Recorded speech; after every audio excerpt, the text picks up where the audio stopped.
Hola Mina, di video kali ini kita akan membahas teori tentang Black Clover.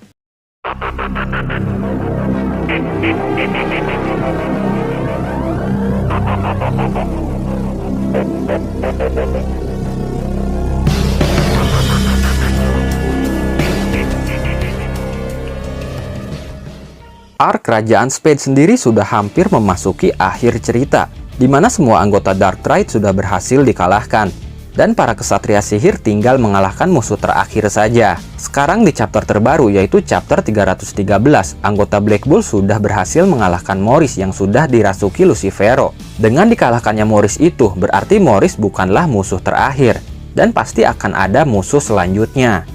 Lalu siapa kira-kira musuh selanjutnya? Menurut kami, musuh selanjutnya sendiri justru orang yang akan Asta dan kawan-kawan selamatkan. Dia yang akan menjadi lawan atau musuh selanjutnya. Ya, Kapten Yami sendirilah yang akan menjadi musuh selanjutnya mereka. Lah, kok bisa? Pasti kalian bertanya seperti itu. Awalnya saya mengira memang Morris atau Lucifero yang akan bermanifestasi dan muncul secara fisik ke dunia manusia, yang akan menjadi musuh selanjutnya atau musuh terakhir. Tapi kemarin saya sempat melihat beberapa teori di sosial media tentang Kapten Yami. Dan menurut saya itu bisa saja terjadi. Dan jika memang itu terjadi, itu akan menjadi akhir arc yang paling emosional dan epik dalam sejarah Black Clover. Untuk masuk ke teori Yami menjadi musuh selanjutnya, kita harus bedah dulu siapa Yami sebenarnya.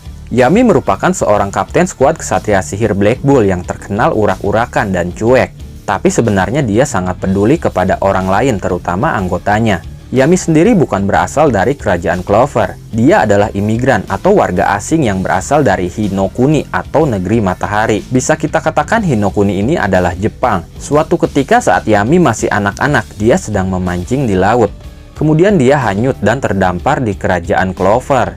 Beberapa tahun kemudian Yami diangkat menjadi kesatria sihir dan mendapatkan Grimoire Clover berdaun 3 saat usianya 15 tahun. Sebelum dia mendapatkan Grimoire, dia belum memiliki sihir layaknya penduduk di kerajaan Clover lainnya. Saat itu dia hanya bisa menggunakan ilmu berpedang dan Ki, yaitu sebuah jurus dari negara asalnya yang bisa merasakan hawa keberadaan musuh, walaupun dia tidak bisa melihat musuh itu. Yami mendapatkan sihir atau membangkitkan sihirnya, yaitu sihir kegelapan setelah dia mendapatkan Grimoire. Penduduk kerajaan Clover lain biasanya sudah bisa menggunakan atribut sihir mereka masing-masing bahkan sebelum mereka mendapatkan Grimoire. Mungkin karena di negeri asal Yami, yaitu negeri matahari, tidak mengenal yang namanya sihir. Di sana hanya mengenal jurus berpedang dan Ki.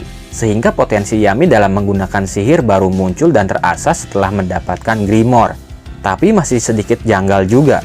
Karena Yami terdampar di kerajaan Clover sudah bertahun-tahun lamanya sebelum dia mendapatkan Grimoire. Dan saat itu Yami diurus langsung oleh Julius, yang memang terkenal memiliki kekuatan sihir hebat. Dan calon kuat untuk menjadi kaisar sihir selanjutnya. Dengan kata lain, seharusnya sebelum mendapatkan Grimoire pun Yami sudah bisa membangkitkan kekuatan sihirnya, karena dibantu oleh sang jenius Julius.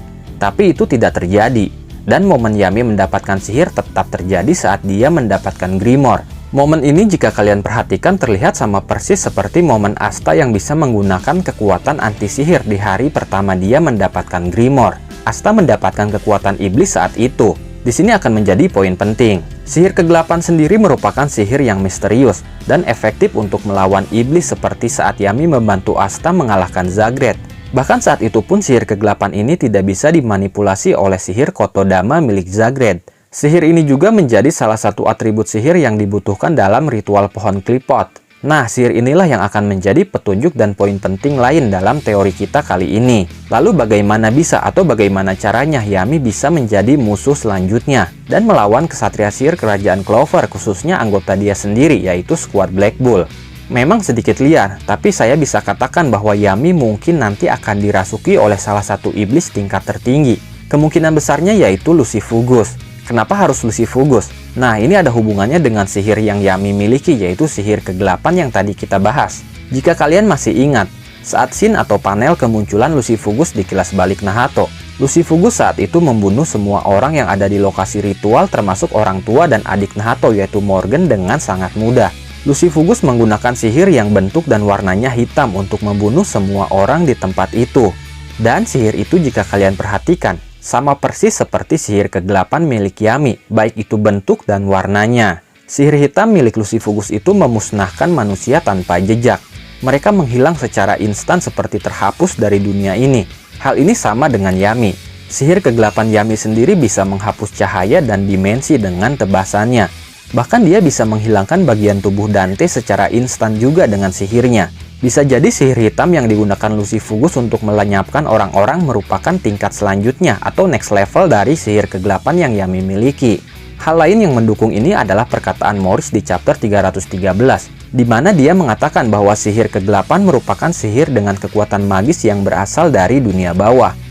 Kesimpulannya adalah sihir kegelapan yang baru Yami dapatkan ketika dia berumur 15 tahun, atau lebih tepatnya setelah dia mendapatkan Grimoire, itu memang merupakan sihir yang berasal dari dunia bawah, yang diberikan oleh Lucifugus kepada Yami untuk proses manifestasinya. Hal ini sama persis seperti Asta, di mana dia mendapatkan kekuatan iblisnya ketika dia mendapatkan Grimoire untuk pertama kalinya. Dan sebelum mendapatkan Grimoire, Asta sama sekali tidak memiliki sihir, dia hanya mengandalkan fisiknya. Ini juga sama dengan Yami. Sebelum Yami mendapatkan kekuatan sihir, Yami hanya bisa menggunakan fisiknya untuk teknik berpedang dan ki. Iya, ini memang terdengar aneh, gila, dan sangat liar. Tapi balik lagi, ini hanya sekedar teori. Sebelumnya kita sudah diperlihatkan beberapa iblis menggunakan cara yang berbeda untuk bermanifestasi ke dunia manusia. Seperti Zagreus menggunakan batu sihir, Megicula menggunakan 3 penyihir berjenis kelamin sama, Lucifero melalui Morris, dan tidak menutup kemungkinan bahwa ada cara lain untuk bermanifestasi seperti yang akan dilakukan Lucifugus melalui Yami. Kenapa harus Yami? Karena Yami berasal dari negara yang tidak mengenal sihir. Jadi sangat mudah untuk Lucifugus menggunakan Yami, memanipulasi Yami dengan memberinya sebuah sihir. Yami sendiri sekarang sedang menjadi tumbal ritual pohon klipot untuk membuka gerbang neraka atau gerbang dunia bawah. Fisik Yami di sini sedikit berubah, di mana terdapat sebuah garis atau retakan hitam di tubuhnya, seakan-akan sebuah mana negatif merasuki dirinya. Kita juga bisa melihat sebuah retakan hitam di seorang iblis seperti Lilith dan Naamah. Lalu selain itu kita juga bisa melihat garis dan retakan hitam di wajah dan tubuh Loropechika saat dia berubah jadi iblis. Dari sini kita bisa berasumsi bahwa ada kemungkinan juga William dan Yami memang benar-benar akan berubah menjadi iblis atau wadah dari iblis yang akan bermanifestasi ke dunia manusia dan akan menjadi musuh selanjutnya bagi Asta dan kawan-kawan. Di sini juga ada sedikit hal unik. Entah itu kebetulan atau memang sebuah petunjuk yang Yuki Tabata berikan. Jika kita melihat tanduk Lucifugus yang besar, lurus, dan hanya melengkung sedikit di bagian ujungnya, itu sangat terlihat seperti tanduk banteng. Banteng dalam bahasa Inggris adalah bull. Dan Yami sendiri merupakan anggota skuad Black Bull atau banteng hitam. Oke, kita anggap saja itu hanya sekedar cocok logi. Tapi berubahnya Yami menjadi iblis karena Lucifugus ini akan menjadi pertarungan yang sangat emosional, terutama bagi anggota Black Bull, termasuk sang wakil yaitu Nahato. Di mana Yami sendiri merupakan sahabat masa remaja Nahato, dan Lucifugus sendiri merupakan iblis yang dulu akan Nahato kontrak, tapi Nahato gagal. Kemudian menyebabkan Lucifugus menyerang dan membunuh orang-orang yang ada di tempat ritual, termasuk orang tua dan adiknya sendiri yaitu Morgan. Hal ini benar-benar akan menjadi pertarungan penuh emosi bagi Nahato pribadi. Bagaimana menurut kalian? Oke, mungkin cukup sekian pembahasan teori Yami menjadi musuh selanjutnya Asta dan kawan-kawan. Tidak bosan saya ingatkan, ini hanya sebuah teori yang kebenarannya belum bisa dipastikan. Bagi kalian yang mempunyai teori lain, baik itu teori pendukung atau teori penyangkal, kalian bisa tuliskan di kolom komentar. Terima kasih sudah menonton video ini sampai akhir. Mohon maaf jika ada kesalahan dalam narasi maupun penyebutan istilah asing. Tetap nantikan konten Black Clover dan konten menarik lainnya hanya di channel ini. Dan jangan lupa bantu subscribe, like, komen, dan share videonya. Jangan lupa juga nyalakan loncengnya, supaya kalian update terus dengan channel ini. Terima kasih dan sampai jumpa di video selanjutnya.